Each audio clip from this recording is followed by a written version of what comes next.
So, you want to go on a hitchhiking adventure with someone, but you don't know if you should ask your 90 years old grandpa who did it when he was young but is now in a wheelchair, or your best friend Marcel who knows how to walk but doesn't know how to speak English. Hard choice. But hopefully, I'm going to share with you my experience of hitchhiking in pair, and soon you will be able to build an Avengers-level team of adventurers. Hitchhiking with a friend has a lot of advantages. It feels safer, and you have someone who will be here to share the adventure, whether it's waiting under a pouring rain for 2 hours or going to Italy to enjoy the Nutella mascarpone pizza for the first time.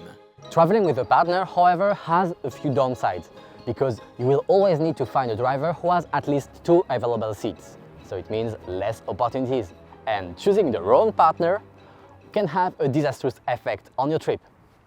I really think you're disgusting. I want to vomit every time I see you, and I have nightmares about you every night, so goodbye. So, how can you choose the right partner, and how should you communicate? Experience in hitchhiking isn't necessary, but you must have faith in your partner because hitchhiking requires a few qualities such as patience, positive attitude, a bit of conversation, a lot of humor.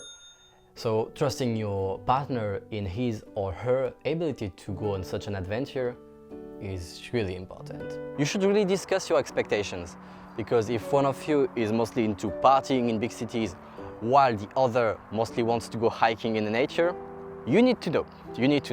And you need to agree on the amount of discomfort you are ready to face. For example, if your partner is too shy or too polite to go bother people on petrol stations by asking them for a ride, you might do the double of the work. And maybe your partner will be okay to sleep under a tent for 2 days, but not for 2 weeks. Then, depending on your expectations and characters, you can plan the right amount of days. It can of course change while you are traveling, but if you want to meet a lot of people while your friend just wants to have a small chill adventure, maybe it's better to just plan 3 to 5 days together rather than a month or your whole summer. During the trip, you need to keep on communicating, especially if something goes wrong. I mean, hard conversations can happen and they are sometimes necessary.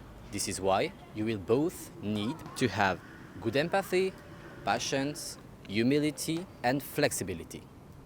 This last point is important. I think you should be ready to change your plans if it's needed. It can mean traveling less days than planned. It can mean splitting for a few hours or a few days, because giving each other space is sometimes the best way to get back together in a great mood. And also, keep in mind that traveling in pair is an excellent way to discover your partner. I mean, if this girl you're traveling with is still joking with you after waiting for 3 hours under the rain, you should marry her, don't let her go. Now that we talked about the big principles, let's get more relatable and let me introduce you a few examples of my travel buddies. First is Theo. He's a good friend from high school. I knew he was very sociable and we had already experienced having fun conversations with strangers together. I knew we had a good chemistry, so I trusted him 100%, and I was right because the trips we did were extremely fun. Together, we were not scared to ask for free food or even for a free night in a luxury hotel.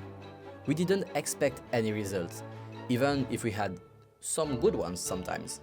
I mean, when we saw a challenge or when we had some idea, we would look at each other and say, we don't have anything to lose, and then just go.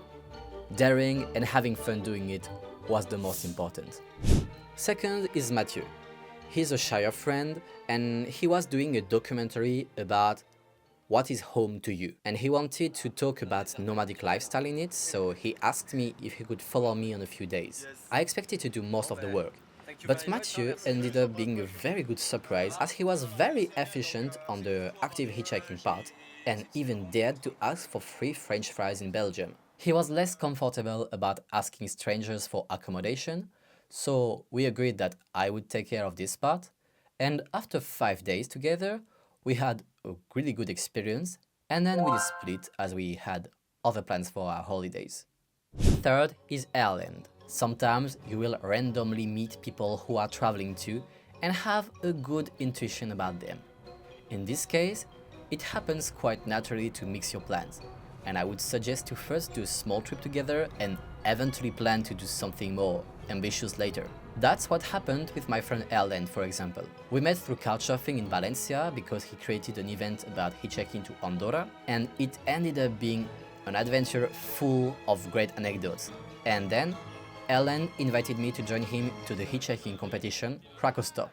As I now knew that he's quite confident about asking anything to anyone, I mean, he even asked the Spanish police for a ride, I trusted him.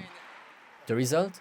We hitchhiked from Krakow to north of Greece together and went on many other trips. It can sometimes be faster. While starting my first Europe tour, a guy named Guillaume went to talk to me because he saw me vlogging.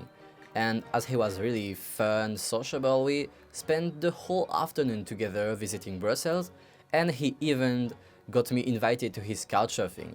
And as he was also starting a trip across Europe, we decided to hitchhike a few days together.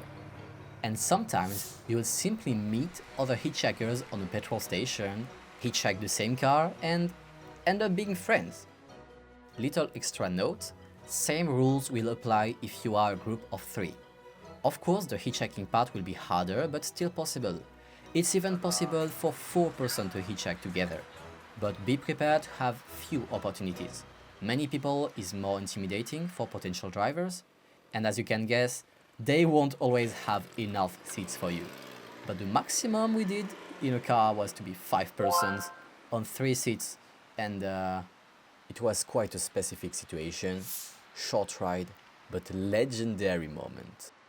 Now, if you still don't have any idea of who could be your partner for your next hitchhiking adventure, you can still try to meet one online. I mean, there are plenty of hitchhiking groups on Facebook. You can also use couchsurfing or simply look for hitchhiking events around you. Actually, sharing this video to some of your friends that you would like to invite on an adventure could be a master move, so think about it. And think about watching my other videos so you have more arguments to invite your friends. Thanks a lot for watching, and see you on the road.